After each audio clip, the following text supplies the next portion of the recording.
Watu watakuja na kuondoka katika maisha yako.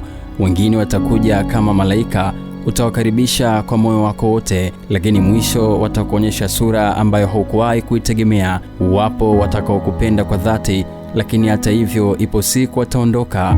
Usiweke thamani yako mikononi mwa watu, kwa sababu hakuna mwenye uhakika wa kubaki katika maisha yako milele zaidi ya wewe mwenyewe. Wewe hauwezi kujiacha. Utakuwepo katika siku zako za huzuni na furaha, katika kuanguka kwako na kuinuka kwako. Utabaki kuwa shahidi wa kila sura ya maisha yako.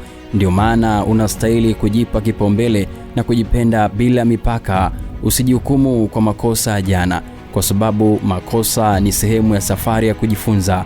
Usijichoshe ukipambana kurekebisha mambo ambayo hayapo ndani ya uwezo wako. Usilazimishe upendo, wala usiishi maisha yako kwa lengo la kuwavutia wengine.